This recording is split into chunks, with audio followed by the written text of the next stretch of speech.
Welcome to Evan the Counselor Live. I'm Evan the Counselor. We have an awesome show for you today. We have Matt Pfeiffer, who many of you know from TikTok. He is a specialist in toxic relationships and narcissism, which is one of the hottest topics in mental health social media. So he's really carved a great niche for himself, and he has a ton of experience working with folks coming out of toxic relationships and guiding them through the healing process.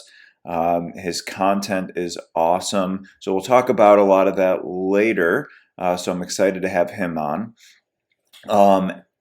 So as we call this Evan the Counselor Live, we are not actually live right now and didn't go live for the interview, unfortunately, because I got my live banned last night for the second time this week. And I'm not sure why. The first time we were talking about porn and porn addiction, so maybe that set it off. But then last night, I swear, I didn't do anything naughty. I don't know why they shut that down. And this is happening to some other creators on TikTok as well, where they're finding their lives are just getting shut down and banned, and they give very general reasons. Controlled goods and substances. I don't know exactly. We weren't even talking about drugs in that moment. So anyway, so it's not live, which is fine. You're all hearing it, and it was recorded live, just like everything else in life. So that part was live. So anyways, before we begin, remember to check out my Patreon. So if you're enjoying any of the content I'm doing here, TikTok, I have certain benefits for being part of Patreon, and there's extra content that I put out. We also have everything up to doing individual sessions with me, email support. So feel free to take me up on that offer. I don't do any screening or anything beforehand. You could just sign up, and it is more in the coaching realm. And so I'll just help you in any way that you can. So feel free to just go sign up. I have a few openings there, and to just support creating content and the mental health education side of things that I do. So anyway, without further ado, let's just go into the interview with Matt Pfeiffer. All right, here he is, the man, the myth, the legend, Matt Pfeiffer. Thank you so much for coming on, man. It's so good to have you. Thank you for having me. I appreciate it. It's an honor to be on here. I'm thankful for the invitation, and love your work. And obviously, we have a great connection. So I love being here. Yeah, absolutely. So you and I. It's kind of funny how it happens on TikTok with supposed, colleagues. Maybe that's the best way to describe it. Is I started liking some of your content, and then we go back and forth and commenting, right? And then all of a sudden, you kind of form this relationship through comments and then DMs. Absolutely, it's like you have a. It's weird because you feel like you have a relationship with people, but then you sit back, between you. I know Sup Daily, I feel like you guys are my guys, but then I'm like, you know what? We've never actually met in real life. Yeah. Then all of a sudden, and it feels like you do because you watch somebody's videos enough, mm-hmm. and then it's kind of surreal when you're actually talking to them. Like, oh, this is actually different. Yeah. Because you get to see them via video, but you can't pause them. For better or worse. Yep. So, yeah, I've always been drawn to your content. I've always found it super interesting. And it seems like you've really carved out a niche for yourself. And I feel like you have your thumb on the pulse of something that is, wildly popular. And I definitely want to dig into that and why you think that is. But I guess first, if you're cool, let's start from the beginning of, how did you even get into mental health and the field in general? Yeah, initially I actually wanted to be a school guidance counselor, and so that's where I started out. That's how I started the program, and then kind of in the middle of the program, maybe a little bit halfway, I started realizing that this isn't necessarily what I wanted to do. I was doing it for the wrong reasons. I was doing it because I wanted summers off. And I wanted, and I also at the time wanted to coach basketball. I also wanted to help out kids. That part was very genuine. But then I started to realize a handful of things. Number one, the kids weren't necessarily the problem. It was the adults. It was the family system. It was their parents.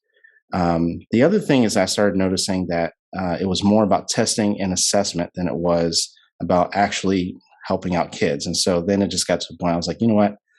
Let me figure out what I want to do when I grow up, basically. And so I paused the program and got into sales, marketing, got into digital marketing, did a lot of different things.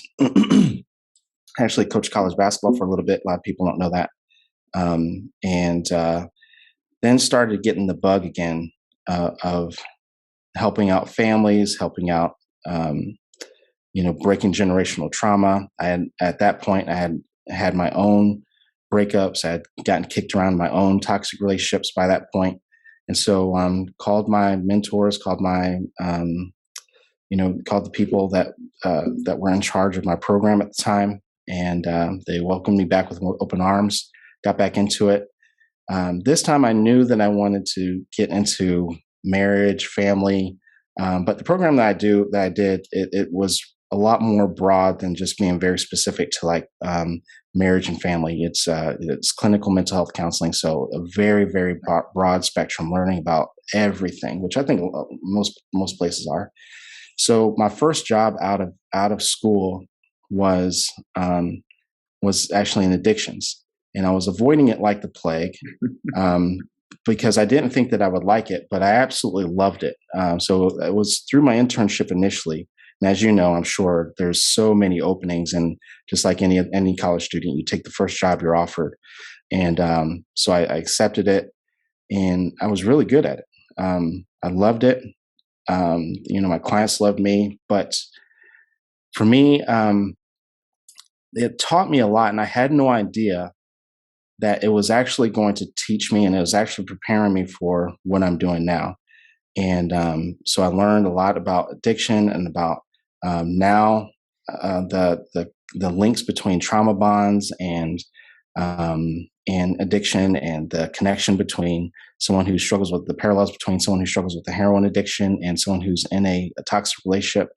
So it was just very, very fascinating to me, and learned a lot about codependency, because I was doing a lot of family group therapy, and I was drinking water from a fire hose, or whatever that saying is. And but it was all just so interesting to me. And so I eventually transitioned from a therapist to what I'm doing now, to a coach, but I was doing more dating and relationship stuff. And just kind of your typical like Matthew Hussey type of stuff. And someone podcast very similar to this, but I was on there regularly. Started asking me questions about toxic relationships, and I had all of this knowledge that I really just wasn't using from personal and professional experience. And people were just asking me question after question, and the podcast that I was doing was a live podcast, so they noticed that the amount of viewers dramatically started to increase as I was talking about toxic relationships. And then they reposted the video. It went viral. And I was like, let me see where this goes. I have a lot of knowledge that I'm not really using. And so I started making a couple of videos about manipulation, about toxic relationships, narcissism, some of the things that I've kind of learned over the years. And it just kept on going viral. So I was like, let me carve out this niche and see. There's already a Matthew Hussey, so let me see if we can create a Matthew Pfeiffer out of this. Mm-hmm. And next thing you know, TikTok comes. So I start doing this. But how I got on TikTok, just like everyone else, the pandemic. But I was already up and running, but it was just kind of like the stars and the moon aligned, because once I got on TikTok, just like I tell people that with someone who's abusive or in a toxic relationship, you should come up with an exit strategy before you leave. Well, what a lot of people don't know is that when the pandemic hit, that's what a lot of divorce lawyers call divorce season, because they take people take their income tax money and they use that towards a lawyer. Well, the problem is that everyone started this divorce, and then the courts all of a sudden shut down. So now you're trapped with someone who is abusive. They know you're trying to leave and you can't. And so then all of a sudden, here I am on TikTok explaining people's situations, and all of a sudden everything just began to escalate. Everything just began to catapult from that point. Yeah. Yeah, so it's like a perfect storm of all these things. Yeah. And before that, The you were other, like doing YouTube and a podcast before yeah, you were on TikTok? I was doing YouTube. I was doing podcasts. I was doing a lot of, it's pretty much literally same things, everything that I'm doing now. But what happened, the other thing that happened was a lot of more traditional therapists. If we remember, before the pandemic, it was like taboo for a therapist to see someone virtually. And so even their therapists were scrambling, like, what are we going to do? How are we supposed to see people? Well, because I was a more non-traditional and I was doing Zoom, that, long before anybody was ever doing it. And in terms of mental health and things like that, I was ready to go. And so people needed help and I was ready to go. And so they couldn't see their current therapist.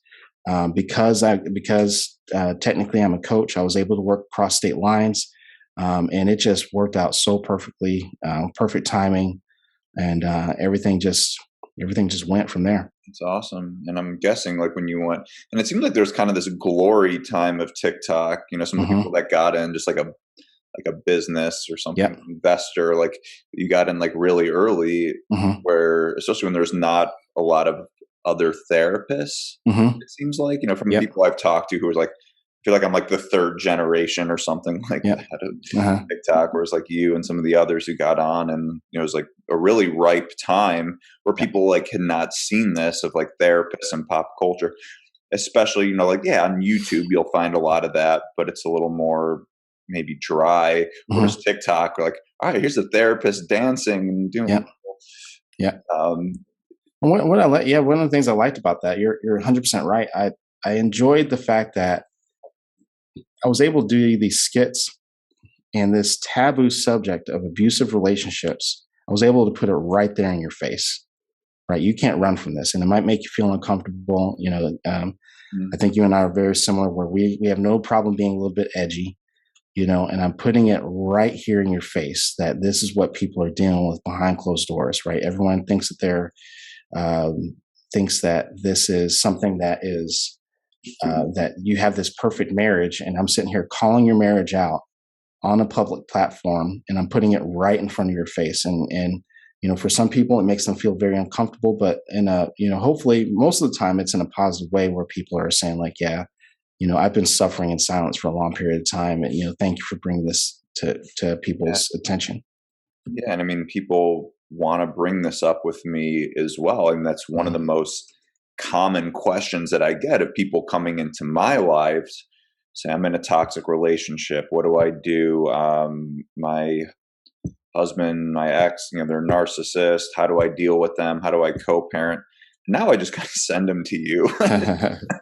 I appreciate it. I'm just like, I don't know. I'm like, I'm over it. But There's so many layers to it. It just doesn't stop. There's because once I always tell people that the person that you're with, and I talk more than just romantic relationships, but the narcissist that kind of pisses you off or kind of gets you to do the actual work is the one that opens your eyes. And then once they open your eyes, you start to realize that you had a much bigger problem this entire time, right? That you've been living this lifestyle of not having boundaries, of just kind of this person who a lot of people say, I just don't want to rock the boat. I don't want to make people angry.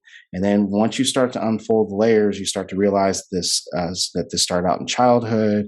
You start to realize that you've had friends that were taking advantage of you, and it has to become a complete overhaul of lifestyle change.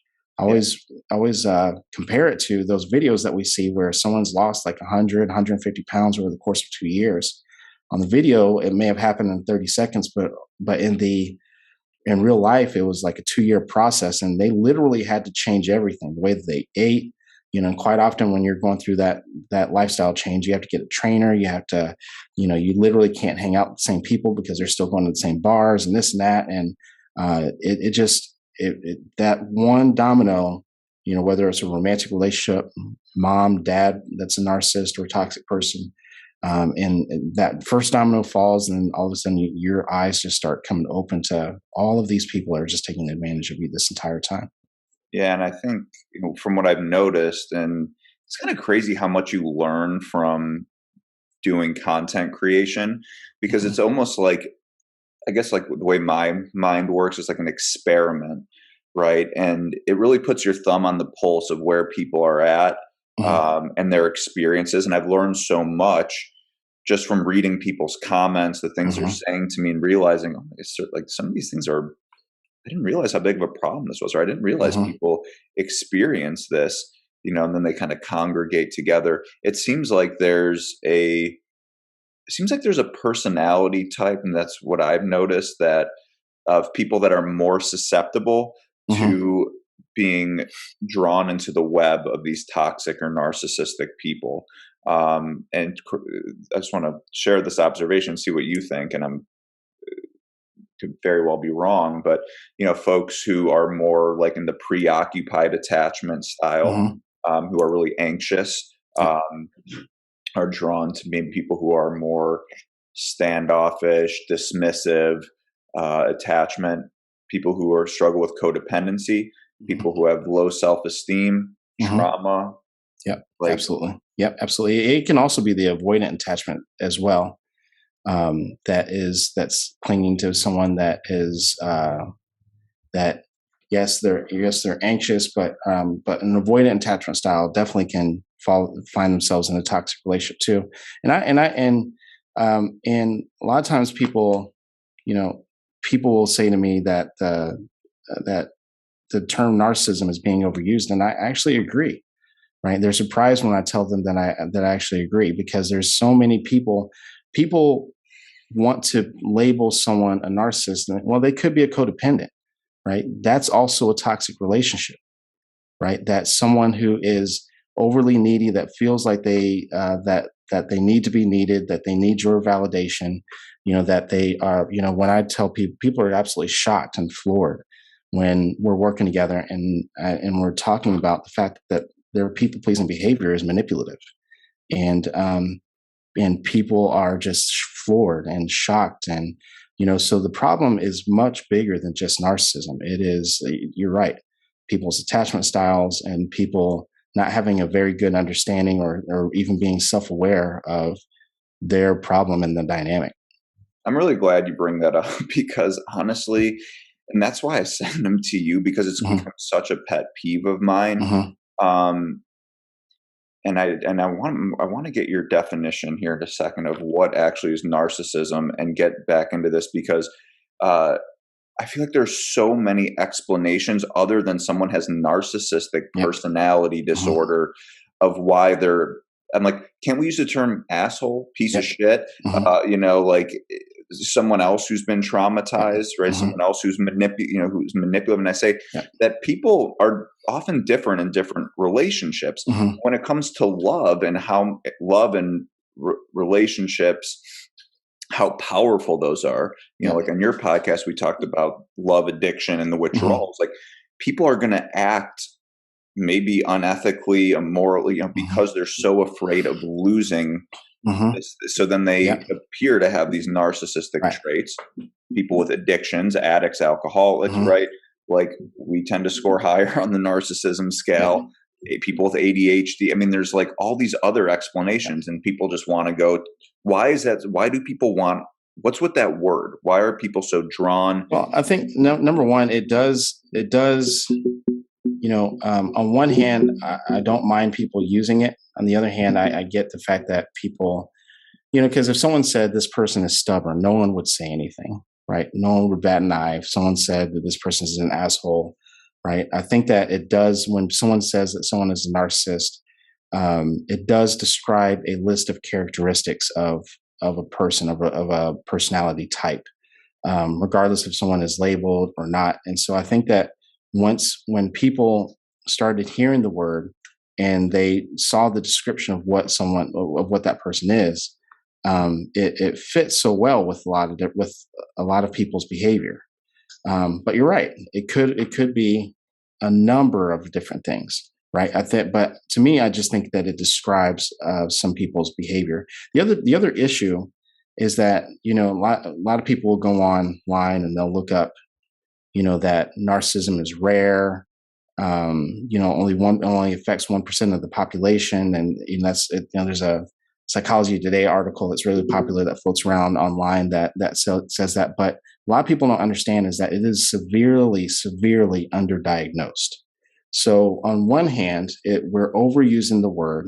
On the other hand, we don't know how many people really truly are narcissistic because they don't get help, they don't get diagnosed, right? And then we also have a lot of clinicians who don't recognize it. But with all that being said, there's still a larger problem of people, a much larger problem of people who, like you said, are traumatized, who lack self-esteem. Because really, that's really what a lot of what narcissism comes down to is this person who has been traumatized, who has little to no self-esteem, and because of their lack of empathy, because of their sense of entitlement, because of their grandiosity, because of their haughtiness, refuse to work on it, refuse to see and have an inability to see it, to even allow for anyone to come close to helping them work on it. Right. That's really one of the biggest differences. But yeah, there's multiple.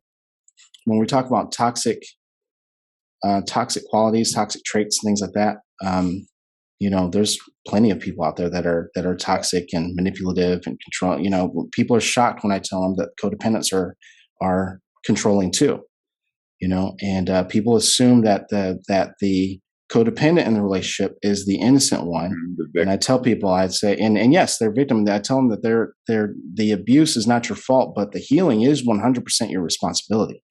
A lot of time, one of the reasons why I started doing what I'm doing, it's not even so much about the narcissist. It's not even so much about that, but because the codependent needs to realize that they need to leave the relationship, begin to empower themselves. And, the person who's in the relationship needs that has the ability to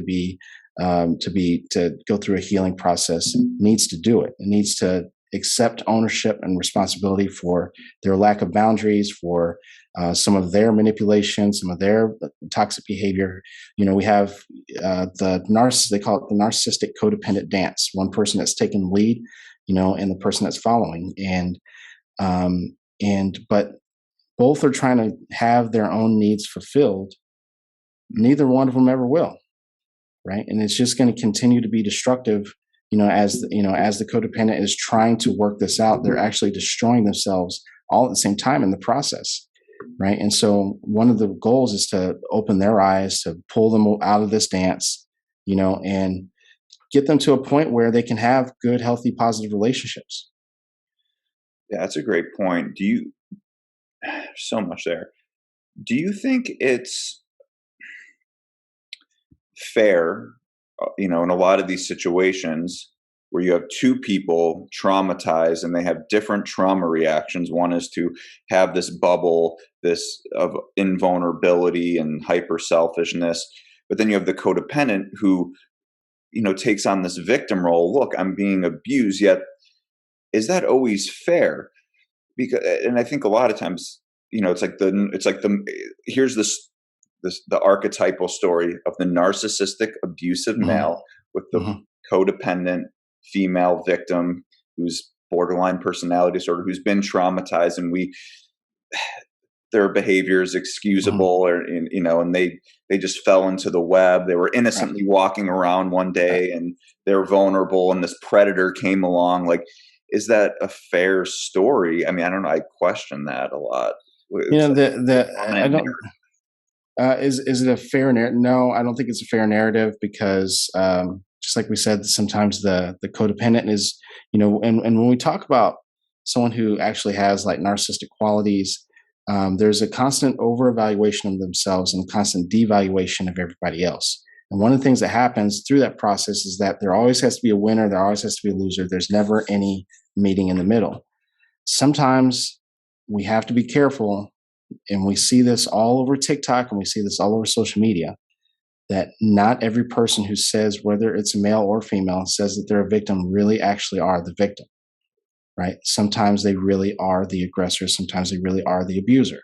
And what happens through that process, because someone has left them, they turn themselves into the victim to try to regain control, right? And so we have to be very careful about, because it is very easy, right? Because um, someone would say, well, how is painting themselves as a victim a way of gaining control? Easy, right? You could do it in court and to try to regain control, because a lot of that control, especially when we talk about post discard abuse, that you're trying to abuse this person for leaving you, painting yourself as a victim. You can possibly get custody of your children. You can possibly put this person in jail. You can smear this person's legacy or ruin their reputation. There's plenty of reasons. There's plenty of ways that you can gain control of somebody by painting yourself as a victim. So we have to be very careful. I don't think it's a fair assessment to assume that someone that's saying that they're the victim is the victim. A lot of times that person is being manipulative themselves and possibly could be, the actual abuser. Yeah, that's a great point. The There's this awesome I believe she's a psychologist out of the UK. And I'll post this in the notes later. I think she goes by like C. Root Chawala, and I'm probably totally Mhm, butchering that. I usually just read whole words instead of breaking it down. But mhm. she makes these like awesome posts. She kind of is another one of these folks who does these hot takes. Yeah. And I wouldn't say she's like conservative by any means, but just like in therapy, we have these like really dominant narratives, Yeah.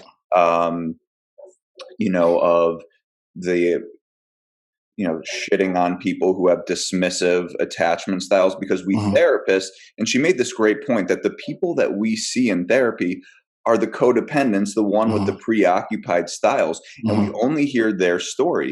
And Yeah. it's human nature to hear one side of the story and completely buy in hook, line, and sinker. Then Yeah. the people with the dismissive attachment, like, no, everything's fine, I'm good. And then they just Yeah. shut themselves down and Yeah. they go through life, and maybe they don't wind up in the psychiatric Mhm. hospital or in Yeah. therapy. They just kind of live this hardened, cold life, Yeah. and we don't see them as much. So we only hear one side of the story, and then it creates this narrative. And she's like, we need to stop stigmatizing this. Mhm. Stop stigmatizing dismissive attachment, because a lot of times these folks who are more preoccupied codependent Mhm. completely dysregulate them, Yep. because they're Mhm. always like pushing the action, and Yep. and then it takes them, and it freaks them out Yep. and pushes them People who further. I work with, I call them out on that. I have you know, um, I was talking to someone else, talking to another clinician yesterday, and we both said, like, we have a no BS policy when it comes to that. When we start seeing that type of behavior, we'll call it out right then and there. The only time that I'm really, is the only time I really am careful with that is that, if there's abuse and significant control in the relationship, that I think the two need to part ways, because it's really hard to, I shouldn't even say hard, it's nearly impossible to take power away from somebody that has power when they feel like it's necessary to have power, that they need that power and that control over another person. And then it's hard to build that person up when someone has so much control over you, and it's just a matter of time before they bring it back to whatever it was. But when we're talking about anxious and dismissive attachment styles, when someone comes in and they're saying, my husband or my wife, they're just, they don't respond to my text and this and that, so I text them 10 more times and this and that, and so I call them, and so I'll say, you I don't know if you use the same. I actually learned this when I was an addictions therapist. Let's roll the tape, right? Mhm. What's going to happen if you send him 10 text messages over the next 10 minutes, right? And you're saying, where the fuck are you? How come you haven't responded? This and that. What type of response are you expecting out of that? Right, from someone who already told you that they want their space, or that they like to be focused in on work, right? What type of response are you actually expecting, right? Of course, it goes without saying that that person is going to be like, I was working, what are you doing? And they're going to automatically get defensive, right? But the problem is that the person who is anxiously attached, just in that scenario, they're not communicating their needs properly, right? And they need to be more assertive about the needs that they have, and but in a positive way. Listen, it feels, and I always tell people that people are built up with praise. It feels good when you text me before your meetings, right? To let me know that you're thinking of me, right? That, I like that. I appreciate that when you do, right? having good, healthy conversations on the needs that you want, right? That especially in the beginning of a relationship, right? I enjoy good, healthy, consistent communication, and this is what consistent communication looks like to me, right? And because your people who have this anxious attachment style need to know that they could be triggering that dismissive for them, and we go through and I explain to them that more than likely that person with that dismissive attachment style probably had a hovering parent as a child, right? And you are going to push this person away. We are wired to leave our parents, and they left that parent, right? If we're not careful, we're going to repeat that same exact cycle, right? And so when we start bringing that to their attention, right, you become a what is it called? Where you something prophecy. You fulfill your own prophecy, or self-fulfilling prophecy. Yeah. So you become a self-fulfilling prophecy. You don't want this person to leave, but you're the one that's actually causing this person to leave because of, guess what? Your own insecurity. So many therapeutic, right? Like subconscious, emotional, right? It's like, we leave the parent, but then we are subconsciously drawn to people like our parents. Exactly. They're bad, right? So this person's like, everyone's just recreating their own trauma. And that's why I think it's not always helpful. I mean, there's some situations where when there starts to be physical abuse that, that the responsibility does lie on both ends. Now, I think there is sometimes a difference, and I don't care how codependent someone is, but if they're with someone who has narcissistic personality disorders, I think it's different than the word we throw on narcissist. And that's what maybe I probably should have asked this at the beginning for everybody, but what is a narcissist, right? That word, sort of like, what does that even mean? What's your definition? So to very, very simply put, right, that, I can go through the diagnostic criteria and all that kind of stuff, but someone who lacks empathy, that is one of the biggest things, doesn't take responsibility for any of their actions. There's a constant over-evaluation of themselves, constant devaluation of you, right? So every single, even if it's something as simple as should we go to McDonald's or Burger King, has to go in their way, and when it doesn't, watch the fuck out, right? That you just don't like, and quite often the way that you know if someone's narcissistic or not is not just by looking at the narcissist, it's by looking at their actual victim, right? This feeling of walking on eggshells, like you just never know when this person is going to explode. You never know what's going to happen, because they do this thing called creating a double bind, where because the codependent, in these types of scenarios, the actual codependent in the relationship is overly giving, trying to overly please them, like thinking that maybe that I'm doing something wrong. Maybe it's me. Maybe if I just, if as long as I can keep them happy, that this person will then treat me right, which is a typical codependent response, right?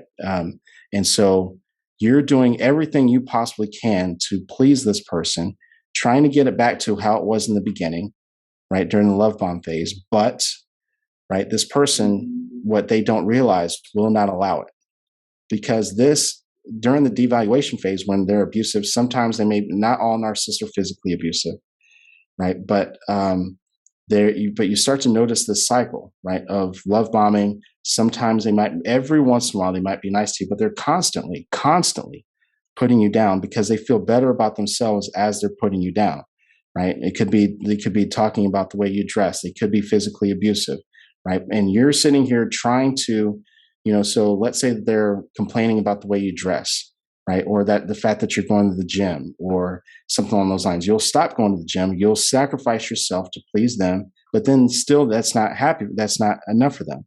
You're starting to gain weight. Well, then I should go to the gym. Then if you go to the gym, you're cheating on me, right? Where you feel like you literally can't win, right? And so when we start to get into those type of scenarios, we really, really have to be open and honest, especially when we start hearing that they're not taking responsibility. They don't care how their behavior is impacting you. That's one of the big things, right? Lacks empathy. That when you bring it to their attention and you start talking to them, and they may say that they care and like, oh yeah, you know what, but ultimately what they end up doing is that they flip the script and start blaming you, start gaslighting you, start making you feel like you were the one that was responsible. Well, if you wouldn't dress like that, I wouldn't respond like that. They start to blame you for their negative reactions and their negative responses. Then we really have to start talking about narcissism.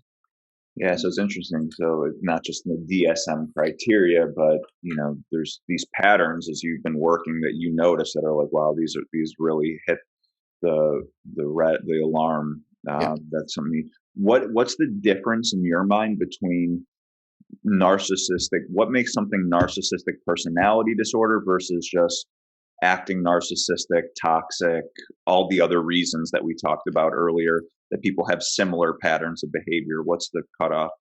Cutoff, I would say, is accepting responsibility, right? Not just going to therapy, but actually, because we all have a healthy, just like a lot of other disorders, we all have a healthy level of narcissism. When you and I are on TikTok and we're enjoying the fandom, that's a healthy level of narcissism. Also, every single one of us was that. I'm glad you say that. Yeah, it's a healthy level of narcissism, right? Sure, I get called narcissist all the time because I had a video go viral or something like that, or I remember I get called a narcissist because I have TikTok and an Instagram. So being on stage, right? You have a healthy level of narcissism when you're doing a presentation. When you're sick, right? That's a healthy level of narcissism You're because a man. huh? You're a man, especially. Yeah. Yeah. Oh, yeah. Yeah. Definitely. Because I'm a man, I definitely get it a lot. But when you're sick, or someone you lose the lot, you lose a loved one. There's a healthy level of narcissism that kicks in because we have to make it all about ourselves for a period of time until we get back on our feet, right? So that's what a healthy level of narcissism looks like. But then when we start talking about like a toxic level of narcissism, it has to be about you all the time, right? To the point where a narcissist, like for example, Christmas, they will create you'll see a pattern of behavior on Christmases, on all holidays, anniversaries, birthdays, where they will literally start a fight just to be the center of attention. It has to be about them all the time, right? So there's some differences there. Yeah, I've always viewed it. I just kind of made this model in my head of just like how I make sense of it, where it's like there's like three levels to it, right? There's the healthy narcissism, which is what Hmm. you talked about, and I'm glad I'm fitting in that category now. I'm gonna quote you now. On Yeah. level two, though, you have the toxic narcissism. However, it's not like pathological. It's not incurable. Either somebody, or I think a lot of people like who are famous, Hmm. who have had over validation, Hmm. right? Like, so like often I notice that with people who exhibit these traits who are, let's say, extremely smart, Yeah. right? At the Hmm. tail end of the Yeah. bell curve, and everyone their whole life, Yeah. their accomplishments, and then it Yeah, they're gets, a bit they're a bit arrogant, right? They're kind of cocky, yeah, right? So there's that, but the biggest difference, right, where it becomes concerning is how you're treating people, right? Is the biggest difference, right? I could care less. This is the reason why when people come see me, I'm just like, and they start asking me questions: is this person a narcissist or not? I'm like, who cares? Who cares what the label is? How are they treating you?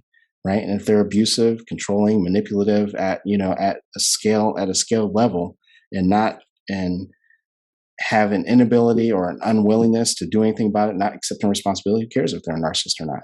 Right. But when we're talking about someone who's cocky and arrogant, that's not narcissism, right? A lot of times people will say, well, leadership is narcissism. No, it's not, right? Good, healthy leadership is not, right? And but that's also kind of what makes narcissism difficult to see, because it's not like they're mistreating everybody like this. They're mistreating the people that are closest to them. yeah, it's like the That's where it gets really difficult. doors. Hmm. Yeah, but yeah, I was gonna say that too. But like even sometimes, like it's celebrity status. Hmm. Sometimes those people like in like having people who I know like out in LA who do similar things to what I do. I mean, they'll tell you like these people are like fucking nightmares Yeah. sometimes. And California keeps me busy. I can tell you that. and that's what I'm saying. It's like this, like almost breeding ground of Mhm. narcissism, right? So I kind of view that at this level too, where it's like Yeah. they have toxic narcissistic traits. Also, people who are in active addictions, Mhm. they Yeah. whole lot, it's all about me, and they are manipulative and all Yeah. this. And I think it's a little more explainable because they're trying to get their Well, needs. one of the things about narcissists is that they look for they one of the things that people forget is that narcissists wear what they call a narcissistic mask, where they're able to front for people, right, to kind of cope and make it seem like they're a good person. But that's the part that they don't enjoy. It's a very upside down world. So for someone in the addictions world, right, they use the addiction as the excuse for their bad behavior. Mhm. That's a lot of the reason why they won't change and why they'll just keep going through that cycle, Oh, right? Is that they like having the mask off. One of the things that's shocking for codependents to realize is that the argument that the person who's arguing with you and causing all these fights, that's their comfort level. That's the part that they enjoy, right? It's a very upside down world. It's not like they enjoy the other side. yeah. So let's bring that back over to LA, and another so LA and another city that is typically really high for narcissism is is DC, where I used to live. Okay. Right. So when I stayed extremely busy when I was in DC. So we know it goes without reason that it would draw that those two cities would draw narcissists, because if I'm an even if a mid level actor or actress, right? What's the excuse for someone's bad behavior? Well, I'm so and so, right? Same thing as a politician. Well, I'm so and so. How could you ever talk to me like this, right? I couldn't, and it gives them an excuse for their bad behavior. So naturally, those two cities, and other cities would give people reason to move there, reasons to start careers there. Another career path, right? Not saying like everyone who's in these who are in these careers are narcissists, right? But um, news reporters, news anchors, people like that. People who are, but also we also get into covert narcissism too, where it can go on the opposite end, where they come across as very meek and mild and things like that. There's not, or at least on the perception is not this grandiose person. They might become like a teacher or a psychologist or a therapist, but if you think about it, why would they do that? Because no one questions the teacher. When the teacher says like your student's been doing this and this and that, and what do? Like, well, I'm a teacher. Like who are you to ask me, right? And they're choosing pathways in life that no one would question. If someone said, yeah, this, my wife is a teacher and is controlling everything and is this and that, no one. It's rare that anyone would ever believe it, right? Or ever anyone would ever believe that a politician is highly abusive behind closed doors and is setting up cameras. And I mean, I've dealt with some people that were really up there in terms of their status in the government and things like that, and having security people follow people around and things like that. And but because they have a name, no one would believe it, right? No one would believe, all the same way that no one would believe or it's hard to believe that a teacher, right, that takes care of kindergarten kids would be so overly abusive behind closed doors, not to everybody, but just to their family. It's hard to believe. Yeah, I mean, it always seems like it is behind closed doors. It's with Mhm. the family, is like who with the covert, where Yeah, they have this great face, and they're usually yeah, like esteemed in the community, and then they go home and they create an absolute yeah. hellscape at home, where Hmm. they're the prison warden, and it feeds their sense of power. Yeah. Whatever reason they're doing it. So then other people I look at that level too, right? And I like the level two narcissism. Again, it's just stuff I'm creating, but people who are like vulnerable narcissists, right? Who Hmm. are having like a reaction to trauma, so they create this narcissistic bubble. But Hmm. for those individuals, maybe they are curable, Hmm. right, if they're able to Hmm. acknowledge where they could pop that bubble.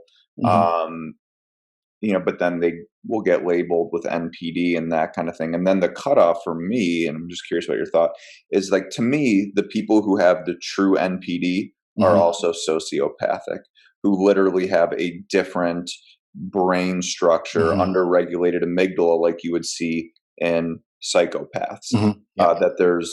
Those are the people that I view that should really have that label. Yep. We're going to put it are the people who have that Yep. pathological I psychotic. agree. I agree that they should have that label. I'm not. I don't. So the people I deal with, they're at least on a level. The people that they're the abuser, they're on a level that they're not going to accept responsibility, right? I don't believe, I'm not someone who signs off on that narcissism is curable. If it's curable, then it wasn't narcissism. It was, Yeah. some sort of Yeah. trauma response or codependency, something else, right? But You wouldn't because if use the word narcissism even for folks who are exhibiting narcissistic traits but could gain insight and change. You wouldn't no, even I call would no, I that definitely no. narcissism. I wouldn't even I wouldn't classify that narcissism, Yeah, because to me narcissism, at least in its more pure form, um, is it's incurable, unmedicated, and someone who won't accept responsibility and doesn't care how their behavior is impacting other people. They may now where it gets a little confusing for people is that they can show empathy, right? Cognitive empathy, but true empathy, they really don't have it, right? They can show it when they know that you are on your way out the door, things like that, and they know that you're about to leave or that you have left, right? And then all of a sudden, like, you know what, I just treated you so bad and trying to suck you back into it, but not with any type of genuine change. And even if you wait, sometimes even just another 24 hours, sometimes not even that long, that cognitive empathy all of a sudden turns into if you just wouldn't push me to that point, it won't happen, right? Showing that they really don't have that level of empathy. that's great. I'm glad you said it because I totally agree and that's the problem I have with it in Hmm. this culture, Yeah, right? Because I would say that from my experience, aside from like yeah, ADHD, maybe that yeah, narcissism is the yeah. thing people want to talk about most, that they identify with most. They get comfort in labeling people in their lives, their exes, Hmm. and that I think there are a lot of those explanations that a lot of those people that they're probably dealing Yeah, with, I'm sure that they have a yeah. lot of these toxic traits. And I get a lot so of I try people. to not use that word. I use Yeah, I get a lot of, yeah, I use toxic a lot too. Because because sometimes I have to tell people that their behavior is toxic. There's a woman that was extremely mad at me not too long ago, because so on the surface, she painted her ex as someone who cheated on her and was running around with all these different women and this and that, and wasn't returning her phone calls, and I've asked a series of questions and told her, yeah, I don't think he's a narcissist. You've only been dating this guy for 2 weeks, right? And I cannot tell you how pissed off she was. It's like, that's not long enough to tell you to label anyone anything, right? You don't know this guy very well, and clearly after 2 weeks, right? I had to have a hard conversation with her. He just wasn't that interested, wasn't that into you, right? And he is, right, but it's not long. But it doesn't sound, someone who's narcissistic they want to attach, right? They don't want to, to just run through someone and over the matter of 2 weeks. And so yeah, a lot of times people want to label people because it makes themselves feel better, but it's just not the case. It doesn't fly with me either. That's okay. Yeah, that's awesome to hear. Because I do think there is a danger, I'm not going to call out my colleagues, but maybe a Yeah, little bit, and I get why they do it. Maybe because they're giving the people what they want, yeah, but they really play into that, and they yeah, don't challenge people, and they don't look at the research, or they just yeah, kind of say the popular thing yeah. and play into people. And I think sometimes maybe they believe what they're saying, Hmm. um, but I do think there are consequences Hmm. for There doing really are. Yeah, there for really are, because the problem is that even if let's just give them the benefit of the doubt. Let's say that someone really is with a narcissist, and if you're not holding if you're not holding both people in the relationship accountable, right? And if you're not pointing out the flaws with the potential codependent in the relationship on how they got into it to begin with, regardless if the person is narcissistic or if it's just a toxic relationship, right? You're really doing both people a disservice, right? You're especially the person that's coming to see you, because they're just going to get into another relationship just like it, right? And possibly even worse, right? And so you have to be very upfront, very direct about with people about their own bad behavior, even if that bad behavior was not speaking up, not saying anything, being too passive in situations, and just not rocking the boat, people pleasing behavior. That that is just as bad and just as dangerous, and that needs to be held accountable as well. Okay, there's this term that I keep hearing, and I've heard it for the first time, and I have my own reactions to it. And I'm curious as your opinion, because I haven't formed a full opinion on this yet. Mhm. But to me, it feels like another way of twisting and reinforcing a narrative that is so centered around the victim, the codependent, the Mhm. preoccupied, the borderline, Yeah. quote, Yeah. this term of reactive abuse.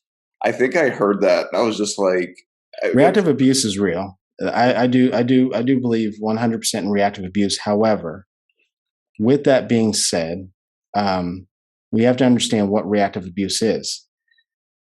Someone can literally, push you to a point where we all have our limits, every single one of us, right? And I've seen and I've heard and I've experienced some things that, yeah, someone can put, if someone begins, let's say that there's a blended family and you have someone that truly is narcissistic, right? And they know that you have one foot out the door. They have no problem attacking your children, zero. And so you, as a father, as a mother, begin to react to that because you react to it out of your own trauma, right? Um, and it's and it. But the problem is that people don't. I think where you're coming from is that people don't know what true reactive abuse is, right? And a lot of times people will oftentimes use it as an excuse for their bad behavior. So it's people will post videos online. I've seen this all over TikTok. People will tag me in videos and want me to comment and want me to share. And typically it's a guy raging out, right? I can't believe you would ever do this to me. And there's someone that's really calm recording, and they want me to, and they start labeling the guy a narcissist immediately. I'm like, I don't know, Yeah, well, right? that's what I'm saying. We There's don't. a lot of folks that get, that's what I'm saying. I think it's this anti-male, and again, of Mhm. course, these things are all real. Yep. There's victims, I mean, and there's predators, and there's all that. But I think that, like, and I sit there and I see those things, and I'm just like, Yep. guys find themselves in abusive relate. I think that we don't overtly say it, but I think there's always this hidden implication. Mhm.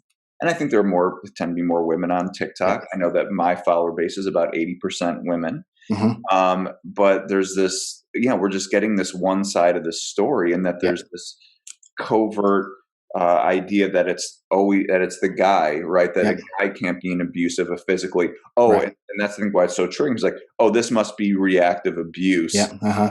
Where It's already, yeah, it's already, they already label it reactive abuse if it's the woman, but if it, yeah, I see what you're saying.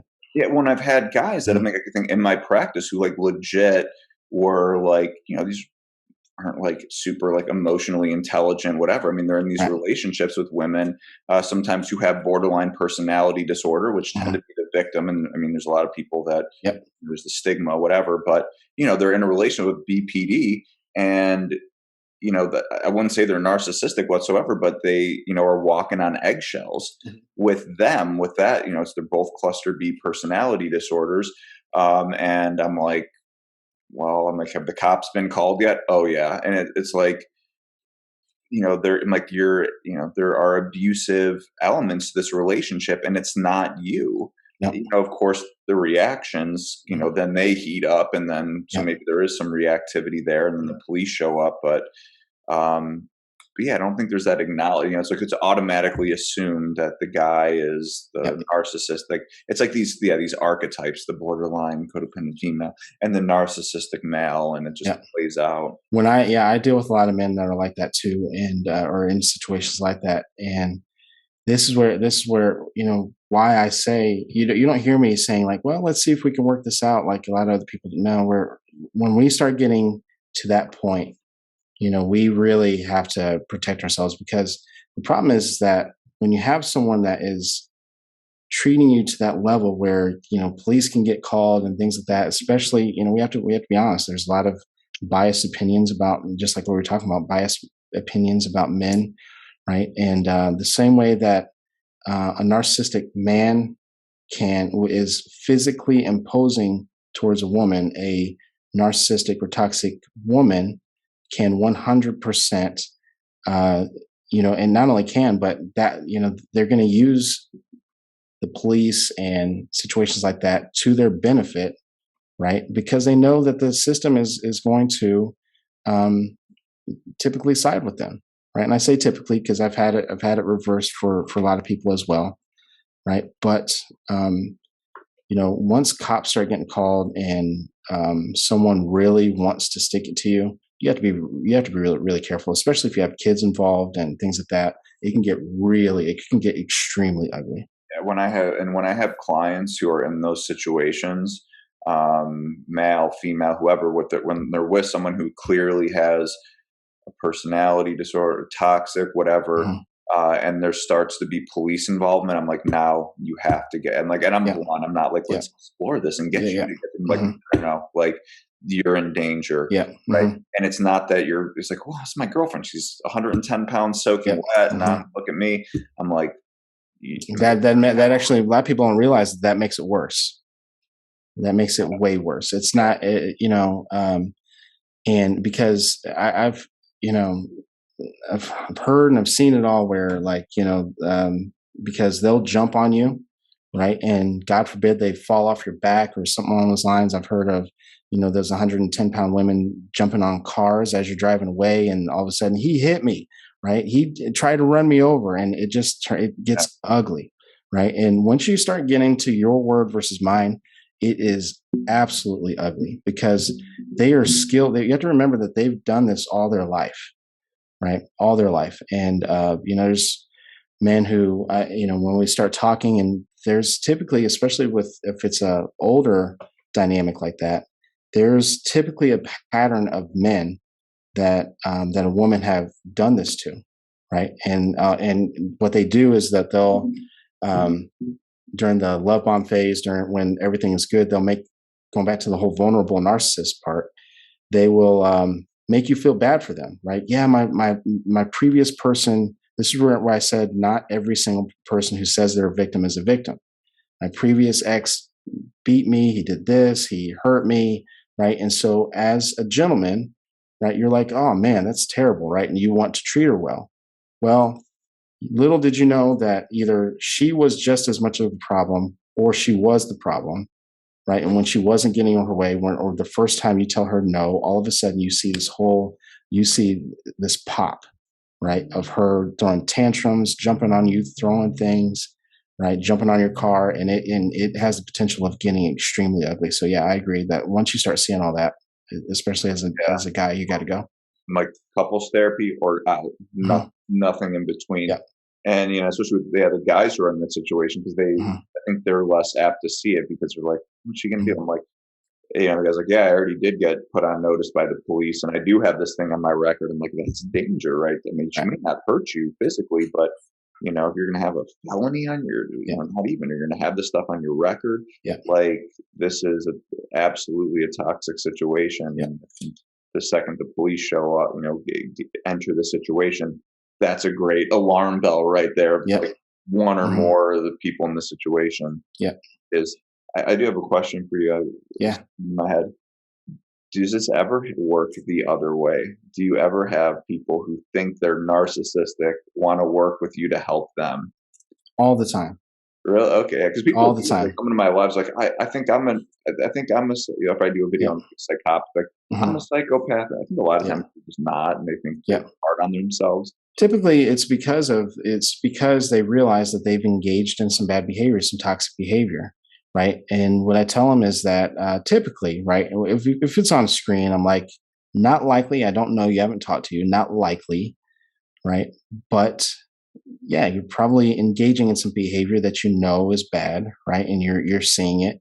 But the fact that you see it, right, shows that you have the ability to change it, right? So it's a step in the right direction. And so when we're working together, we're able to work through that. We kind of go through their behavior. We talk about how we got there. Sometimes maybe they were, I say pushed, and I'm doing air quotes because on one hand you have one person that is pushing, and on the other hand you have someone that's not setting and enforcing any boundaries, right? So and then you have that pop, right, where all of a sudden you're yelling and throwing your own tantrums because that's your trauma response. But ultimately, right, typically if someone is asking the question, right, then they're really just asking for help, and so we provide the help that they need, and we just go from there. That's really cool that you do both sides. Hmm. That you actually help people who not just are in the situations, but actually feel that way. Yeah. So so you said like true narcissism. That's like is you view like this is more incurable, like inability to. So how do you make sense of those people? And then who came to mind too, who I know that you do a lot of collaborations with, or at least Lee, Hmm. who's pretty big on TikTok, who describes himself as a self-aware narcissist who Yeah. helps coach people, who is constantly seemingly working on himself. How do you make sense of that, of someone who identified that way and is now on the other side, potentially, supposedly? When you well, number one, with Lee, so I had him on my podcast, and we have to remember that just like with any other narcissist, we don't know what's happening behind closed doors. Mm. So he was very open on my podcast that his wife had recently left him at that point, and I can't speak for them now. That was a few months back. And that he really he still is a narcissist. That that it is incurable, right? And but the other thing that we have to say, because there's other self-aware narcissists that are popping up. And what I tell people, because a lot of times it gives the codependent in a relationship false hope, is that if you want to ask me, can a narcissist change? If you really wanted to ask me, and I would say yes, but right. Do you believe in Bigfoot? And people are like, most of the time they say no. Well, do you believe in the Loch Ness monster? And they typically say no. Well, and I give them actual evidence that they possibly, we've seen them on video, we've seen them on, we have pictures of them, right? There are tunnels in certain lake areas that prove that there's proof that there could be proof that there really actually is a Loch Ness monster. So can they? Yeah. Is it likely? No. Right. So is the Loch Ness monster real? Could be, but it's not likely, right? Same thing with Bigfoot. So same thing with the narcissist changing, especially if you're dealing with one, right? Can they? Yeah, but is it likely? The answer is no. So okay, so I don't want to get down like a rabbit hole with talking about like one person, but for someone like Lee, um, I mean, yeah, like what do you? I mean, it seems like he's working on, he's trying, but again, it sounds like you still have some skepticism with it. I have skepticism with anyone that I don't know personally, right? That says that that they're um, you know we don't know anyone, and we don't know anyone, and behind closed doors. He openly. The reason why I shouldn't say I'm skeptical. I don't want to give people false hope. That's where it is. I Okay. don't want to give people who are listening, people who are watching. I want them to think that, well, that one person changed, so I know it can happen. So I'm just going to stick this out for the next 20 years, right? If you're dealing with this situation, then I would encourage you to get out. I wouldn't encourage for you to wait to see if they're actually going to change, Yeah. because we have one or two people on TikTok that had the ability to do it. Yeah. See? Makes sense. So a lot of times I'm very, so it's not so much about skepticism about Lee. It's more about being careful about false hope for people who already struggle with codependency and already struggle with thinking that this person can be fixed. And that's a large part of the problem, is that, well, yeah, this person can be fixed. All I have to do is get in therapy. And if I can get to this therapist and, having watched Lee's videos and this and that, and just doing all the work, that's I see that more often than I actually see the narcissist actually doing the work. Okay. Yeah, that makes sense. But yeah, so just switching gears towards the end here, do you what is it like doing coaching with you? Like who's a typical client? We talked about it a little bit. What does the healing process look like? Healing process, by far and away, right? So I do more healing. I do more after. Well, by the time people come to me, they're pretty much done, right? So um, the same thing in addictions. We have the stages of change. So they're really close to the action stage, right? That they at the very least, or they're in the action stage, Yeah. and they're ready for some change. They're not in a concrete stage at all. Maybe in the pre-contemplative state, and we start working through. And if they're still in it, and they're still kind of questioning it, we kind of do more education. Right, we do more stories of what this looks like. I also have group sessions that's run by my colleague Kathy.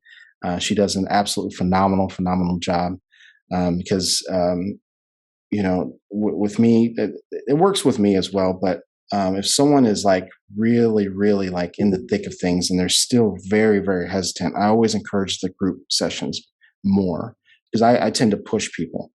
And so we do a lot of education, right? Allow for people to come to their own terms, to their own, make their own, a lot of self-empowerment, right? And then once it's time to go, we have to come up with an exit strategy. And then, we get to the point where they execute on it. But I always tell people that the healing process does not start until you're actually gone.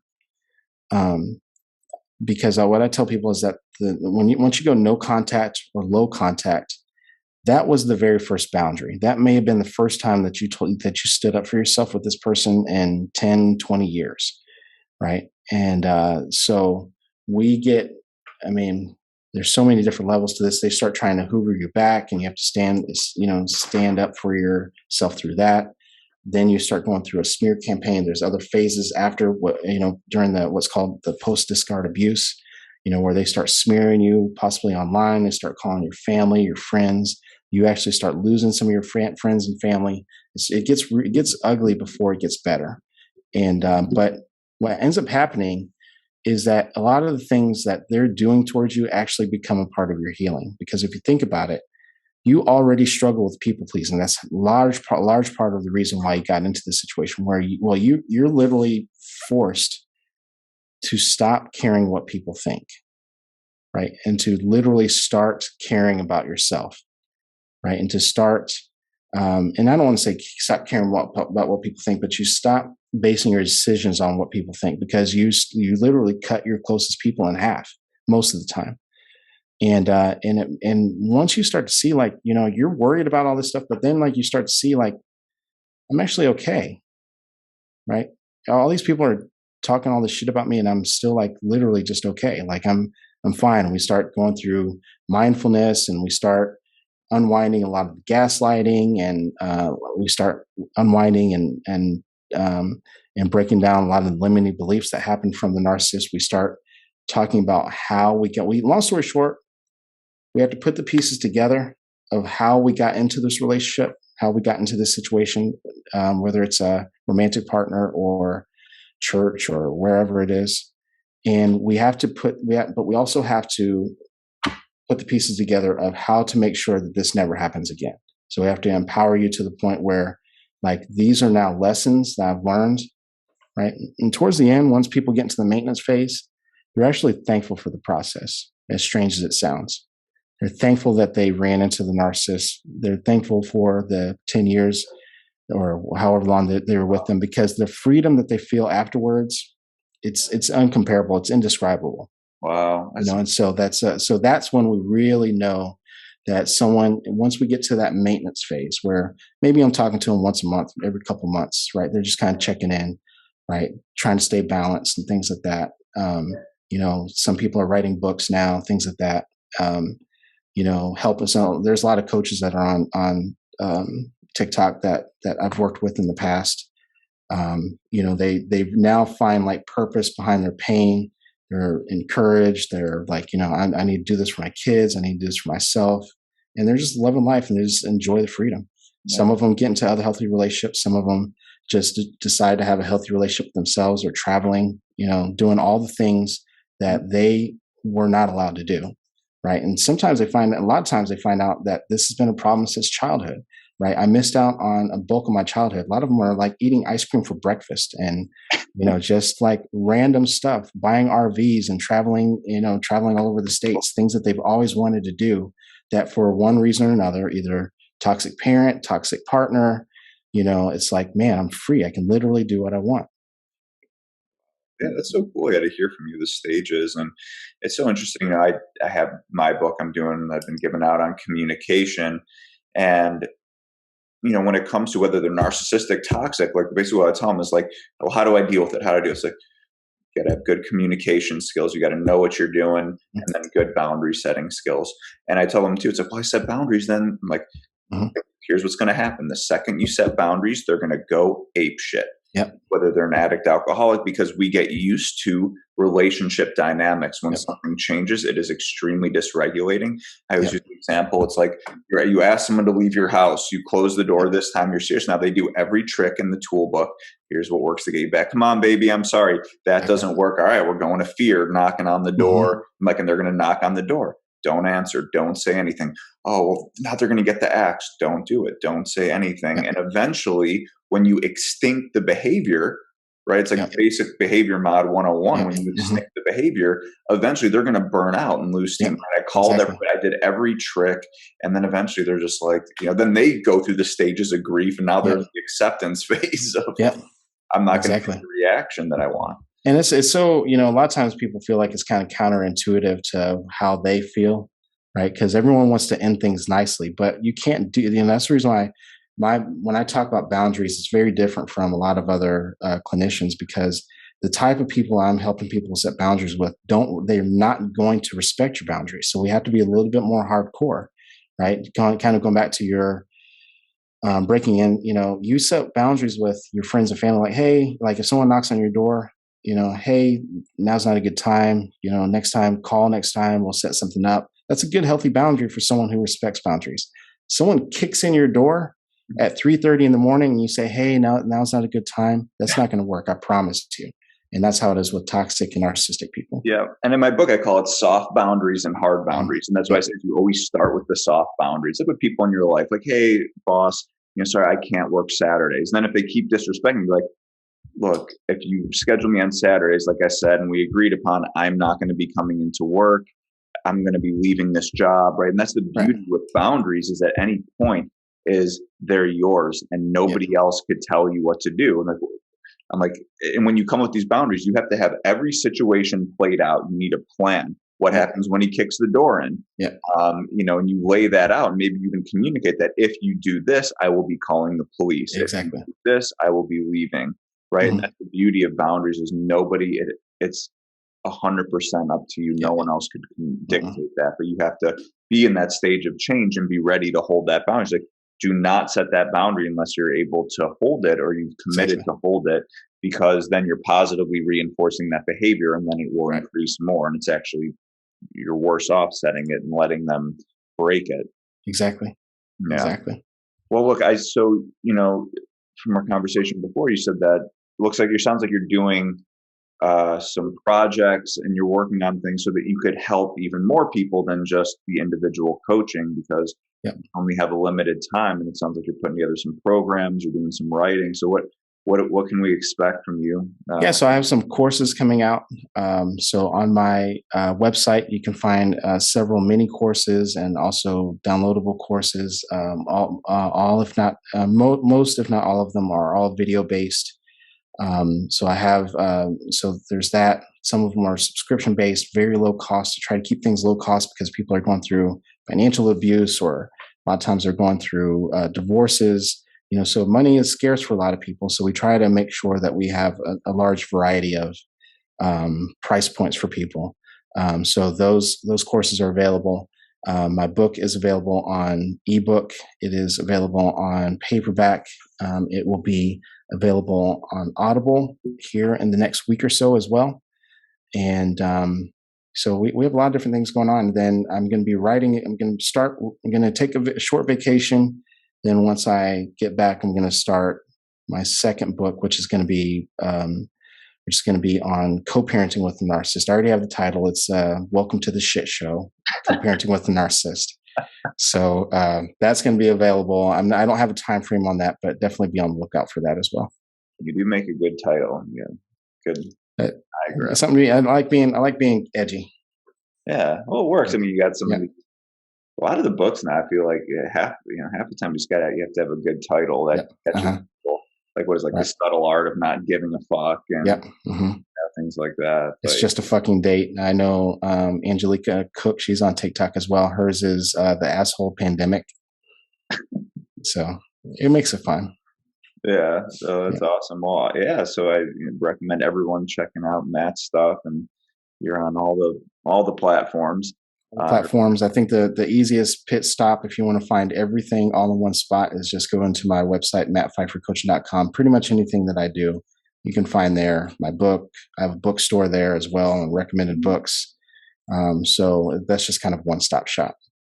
That's awesome. Well, hey, man, I really appreciate the work you're doing. You're helping a lot of people. I mean, you're bringing, I think, honesty and integrity to a topic that I think is ripe for people to abuse. But I think a lot of people really do need the help, and you're providing something awesome for them and doing it, like I said, with integrity. So, so real quick, I figured I got to repay you the favor.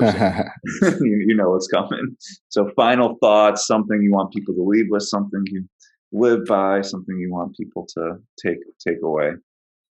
I think for a lot of people who are in this, people who are looking for a relationship or trying to get into a relationship, make sure that you love in a way that the person you love feels free. Right. And it's kind of like something I live by, that, no one belongs to you. You don't belong to anyone else. I tell people I work with that that are in this type of situation, you're no one's prisoner. Right. You may be someone's husband, you may be someone's wife, but you're not a prisoner. Right. You still have rights. You still can choose life. I tell people that you're a lot of times people think you have to heal, or let's say you've already been through it and you're trying to recover from this. A lot of people think that you heal, then you start to live. It's actually the opposite.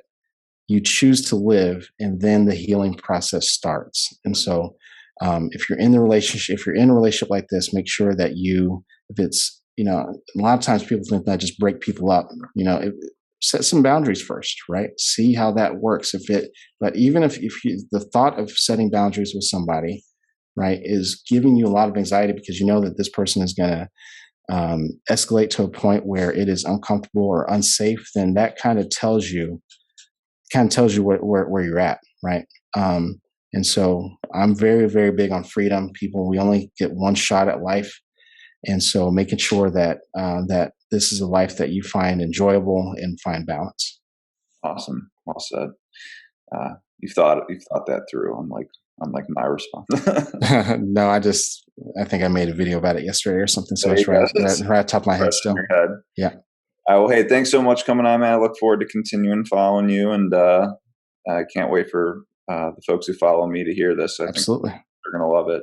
Absolutely. All right, well, thank you for having me. We'll do it again. I'd see you. All right. And there he was, Matt Pfeiffer, ladies and gentlemen. Like I said, he didn't disappoint. That was an awesome conversation. So again, I encourage you to go follow him on all of his socials. His content is super relevant, super helpful, and definitely spans more than just narcissism, but toxic relationships and the domestic abuse cycle, all those things I think are really important to know about, whether it's for ourselves, friends, family members. Anyways, in our neck of the woods, remember, I'm giving out free rough drafts, depending on when you're listening to this, of my book, The Communication Formula, the guide to dealing with difficult people. So if you're already listening to this, you probably subscribe already on my YouTube or podcast. Maybe you've already gotten the book. But if you subscribe to all three of my socials, as far as YouTube, Insta, and the podcast, and I guess I'm just assuming you do my TikTok as well. But if you're discovering me some other way, just subscribe, and then my email's in the link tree in my bio of my TikTok, and just shoot that over, and we will get you over a copy of my book, plus free therapy guides. I have 3 of them that I'm sending out, and those will likely be part of my next book, but I should probably just focus on the first one. But those are therapy guides that I use with clients. So as always, thank you for tuning in, and we'll see you soon.